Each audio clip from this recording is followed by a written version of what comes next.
chances are when you hear Honda Accord, you're going to associate the name with boring, ubiquitous, plebeian, run-of-the-mill family sedans. And for the majority of Accords that you see on the road, that's really the case. However, for years, Honda has been trying to elevate the Accord into something that's more stylish, something that's more fuel efficient, and something that you basically want to own, which is why they still build this vehicle. What I'm sitting in today is a 2014 Honda Accord Coupe. It's actually the last two-door version of any mid-size family sedan. Previously, you could get a two-door version of like a Toyota Camry, which is a Solara, and then the Nissan Altima Coupe, which was actually just killed for 2014. Now, I'm not sitting in just any Accord Coupe. Most of the ones you're going to find are the four-cylinder automatics. I'm sitting in basically the flagship Accord Coupe. This is the V6 EXL with a 6-speed manual transmission. And yes, Honda still builds this car with a 6-speed manual. You can get it with or without nav, and they basically come loaded like this one. Now, what I'm sitting in is actually the 9th generation of the Accord. Honda introduced this generation back in 2013,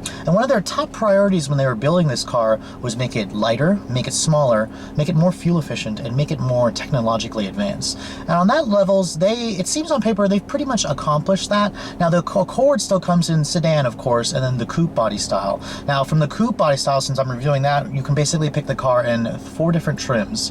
There's the LXS, the EX, EXL, and then EXL with Navi. Honda actually doesn't give you standalone options. You basically buy a trim level, and it includes all the features at standard equipment. Now, when you look at the design of this car, this 9th generation Accord looks a lot better than the previous 8th generation. That one got a little bit too big, a little bit too frumpy for my taste, and also it was getting a little long in the tooth. You can see the front end of this car has a very sleek, wide, low stance. Actually, if you look at the Accord Coupe in general compared to the sedan, they actually lopped about 2 inches off the wheelbase and the overall length to make this car a little bit leaner. You can see the front also flanks these LED daytime running lights. You're going to find those as standard equipment on every V6 model Accord. That includes the sedan and the coupe. Unfortunately, you do not get HID headlights or LED headlights. These are just the halogen projectors. If you guys are lucky enough to live in Canada, you're going to get the full LED headlights available on the Accord Coupe. Now, looking at the side profile of the vehicle, you can really see where Honda chopped off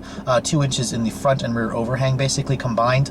This is about 189 inches long. The 18-inch wheels on this V6 model, they look really good as well. They're basically the same style design wheels that you saw on the 2013 Accord Coupe concept that Honda showed us at the 2012 Detroit International Auto Show. Now, looking at the rear of the vehicle, you can see they cleaned it up a lot versus the kind of bulbous, frumpy 8th generation. The taillights are a little bit slimmer. You're going to get dual exhaust outlets with chrome tips on the V6 models. The 4-cylinder coupes will have just a single outlet.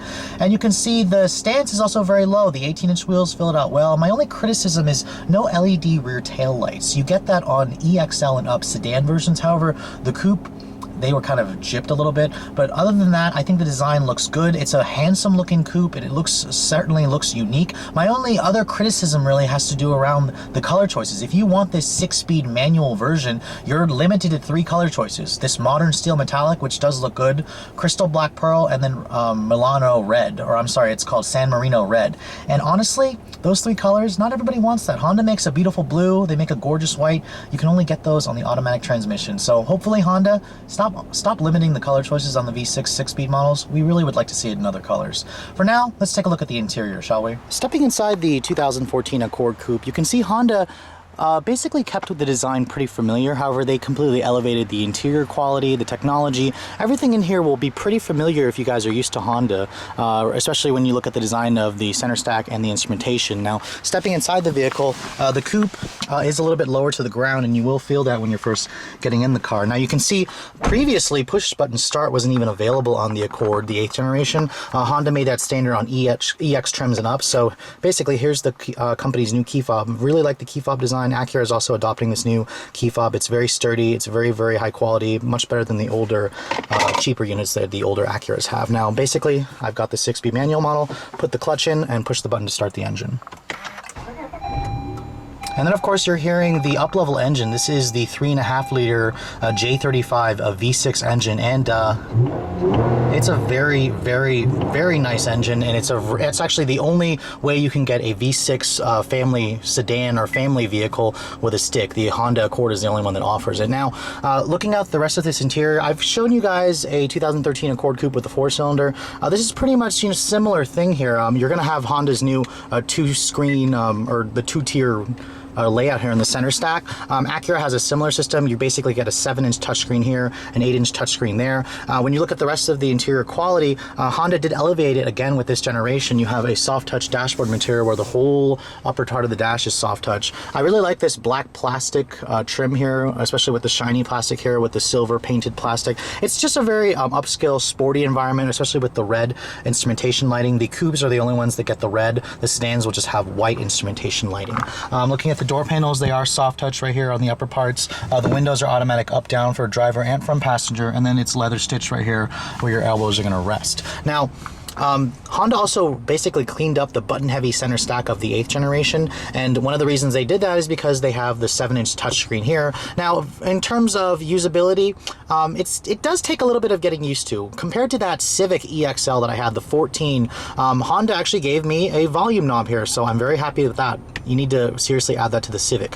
What they could also add is take this same size knob and put it right here for a tuning knob. It actually has space for one. It's going to remain a symmetrical design. Personally, I would have done that for myself. Now, looking into basically the 8-inch information display, I've got the EXL with nav here, so going to the nav button here, you're basically going to get the latest version of Honda's satellite navigation system. It's a very, very nice map display. It's not really as elaborate looking as some of the systems you'll find in upscale brands. Even Acura uses basically that same map. You can see here it's not a touchscreen, you can't reach that, but you're going to use this Acura-like controller here, and you can zoom in here. You can basically just you know, try to pinpoint where you want to go on the map. Entering destinations, you can basically push the menu button here. That'll take you to your address book here. Now, one of the things that some people have criticized when you're entering an address, you can basically enter it several ways. Let's say if I want to enter a city here, Honda gives you 2 ways. You can enter it versus the little scrolly wheel here, or I can also just push it over here. I mean, I'm kind of, it doesn't really matter to me that you can do it 2 ways. I guess it's going to probably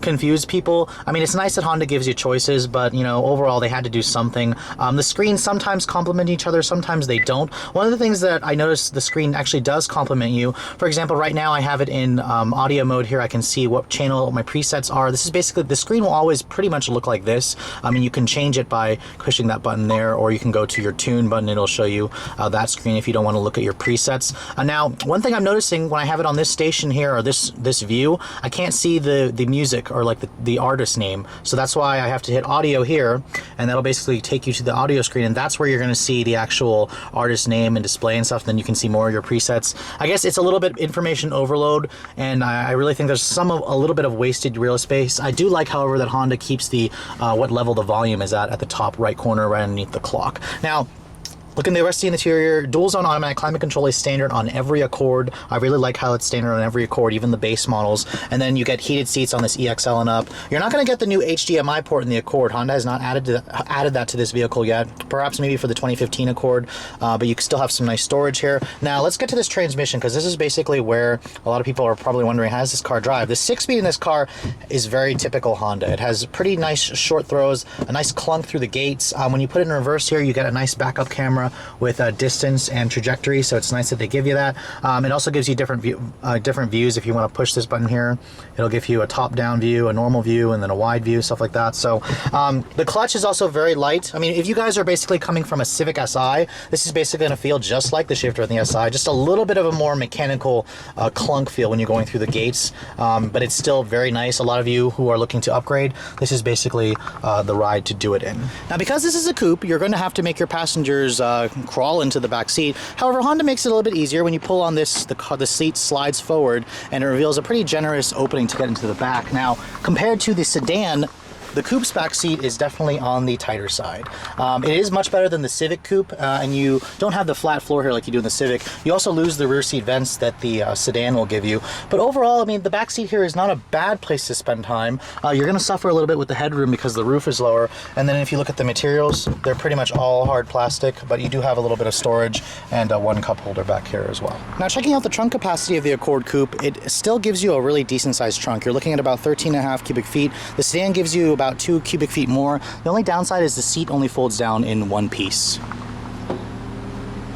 And of course, what's going on underneath the hood of this sleek new Accord Coupe? Well, this is Honda's top engine for the Accord, the company's signature 3.5 liter J35 V6 engine, basically the same engine that you got from last year. And even though it says it has the fancy Earth Dreams badge technology, this engine does not have direct injection. It's actually not the same engine that you're going to find in the RLX or the TLX or the MDX. The numbers here are 278 horsepower, which is actually up 7 ponies or 6 ponies from the 2012 model. Torque is about 252 pound-feet. Now, the difference with the 6-speed model versus the automatic is the fact that this does not have variable cylinder management, which is why the fuel economy dips down a little bit. You're looking at about 18 city, 28 highway. Of course, you can still put regular gas in this car. You don't need to put premium. However, when you pair it with that 6-speed manual and front-wheel drive, this is a completely different animal. And let's get on to the driving dynamics right now. Now, with being the sportiest Accord you can buy today and basically the quickest Honda, you're probably wondering, what's it like to drive this thing? Is it actually live up to its sleek design? Does the 6-speed model turn this car into a Mustang, a Genesis Coupe rival, even though it's not rear-wheel drive? Well, let's take a look and see why you would choose this over one of its more potent rear-drive competitors.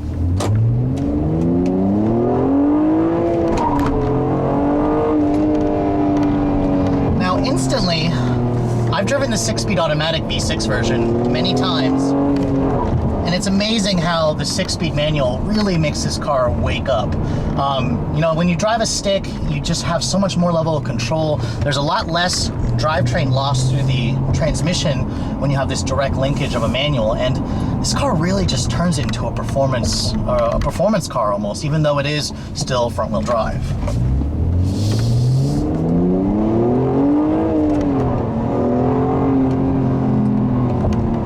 Now, with 278 horsepower on tap, with a manual, you can basically expect a 0 to 60 time in the mid-5s, probably around 5.4 to 5.6. That's where I've basically seen it. Now, when you guys are actually behind the wheel of this car piloting it, it feels a lot quicker than that. It feels like a 5-second car, to be honest. The way that V6 engine kind of makes a really nice sound. You actually hear the VTEC engage, that crisp 6-speed, the very communicative and engaging clutch.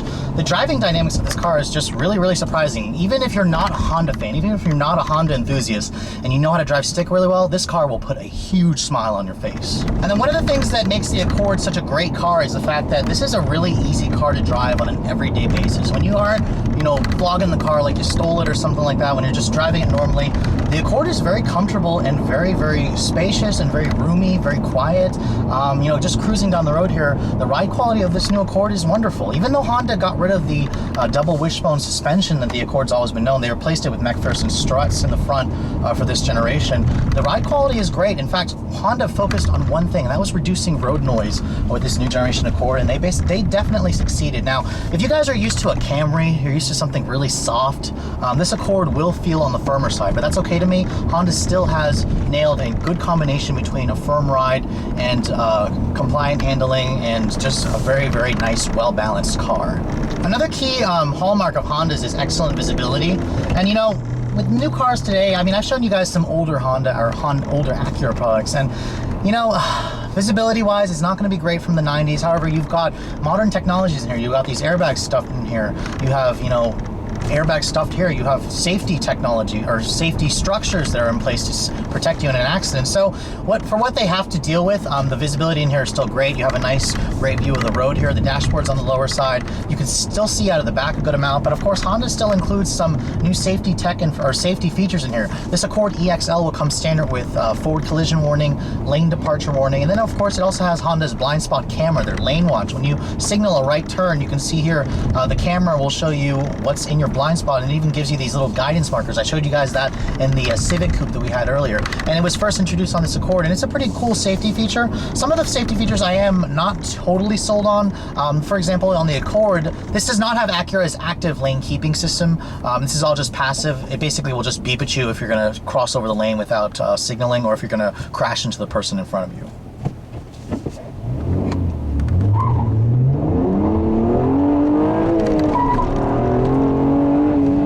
When you pair almost 280 ponies to the front wheels, you will get a little bit of torque steer. And I have to say, the Accord Coupe does have a good amount of torque steer, especially if you're coming from the SI. This has 251 pound-feet of torque. I mean, come on, what did you expect? Now, one thing that this car probably does need is the limited slip differential that the SI had, or has, or the old Acura CL Type S that had an LSD, and the Accord really needs it. This car's front tires, they will spin all the time, and this car will easily chirp into third gear.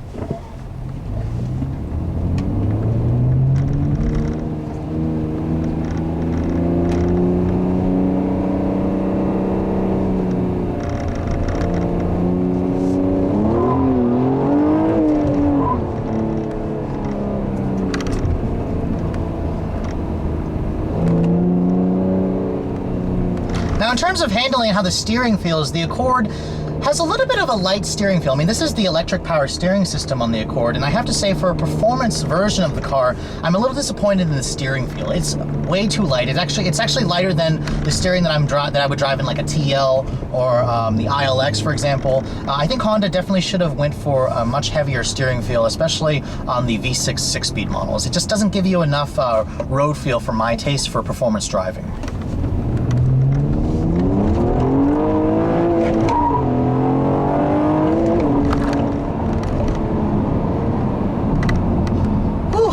To say that this thing is pretty quick, and you should be able to keep up with those V6 Mustangs with a stick if you guys are going to pull up next to one in a light. So as a performance vehicle, the Accord Coupe with a 6-speed certainly excels, and you're going to shave about a second off of the 0 to 60 time versus the automatic transmission model. So that brings me to basically the final endpoints of this video. Now, in terms of what's the pros and the cons of this car, I have to say that there's a lot more cons. There are pros. There are a few cons that do annoy me about the car. I would like to see a limited slip diff. If there's any Honda manual model that needs it, it's this car, not necessarily the ILX. People gave that car a lot of crap, but this car probably needs it more. In terms of feature content, this EXL with Navi, I'm a little disappointed that it doesn't have HID or LED headlights. I think the car could really use it. The Canadian model versions do have it. It's also missing a couple of key luxury features. The passenger seat here is not power adjustable, it's manual. And then the rearview mirror is not auto dimming. If you guys are gonna go for a sedan, you're gonna get those features, but Honda for some reason took it away on the Coupe model, so that was a little bit of a negative and a cheapness omission that they did for the two-door buyers. Now, in terms of everything else, you're basically gonna get a car that, even though it's front-wheel drive, it's got a little bit of torque steer. It's still pretty fun. It's still quick, and it actually is a better daily driver than something that you would pick from, the Genesis Coupe, the Mustang, the Camaro. You can see a lot better than the Camaro, and you're going to get basically the same gas mileage, if not better. And you only have to use regular gas on this car versus premium, like you would have to in the Genesis Coupe, for example.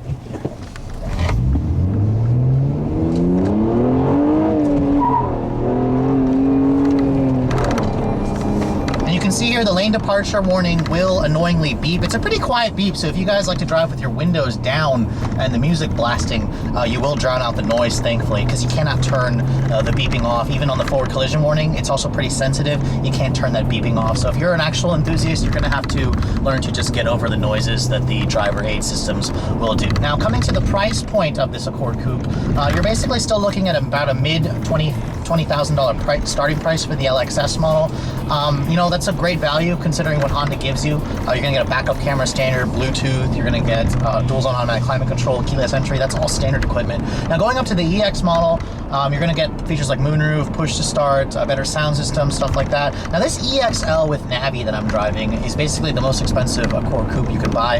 You take your pick between automatic or manual. Honda doesn't charge you extra for either transmissions, and this one stickers for just over 33,000 bucks. You know, at that price, it represents a really good value actually. Of course, I said before there are 3 features I would like Honda to add: HID headlights in the front or LED, power passenger seat, and then the auto dimming rearview mirror. In terms of updates to the styling, I would hope that Honda updates, you know, the rear with LED taillights. Maybe a new aggressive wheel designs. You'll probably see a refreshed Accord for the 2016 model year. Honda isn't doing anything special for the 2015 model year. So if you guys want to go for a 14 or a 15, be my guest. They're not changing anything about this car in the coming years. But anyways, if you guys are looking for a performance coupe like this, and you want something that you can drive on an everyday basis that isn't too punishing, that gives you the weather traction of front wheel drive as opposed to rear wheel drive, the Accord Coupe is basically in a class of its own. So I highly recommend that you guys check one out. And if you are a driving enthusiast and you want to stick, make sure you pick one of these while Honda's still building them. We never know; they may eventually kill this rare model in the future. Anyways, I hope you guys have enjoyed my overview. Thanks so much for watching. I will catch you all in the next review.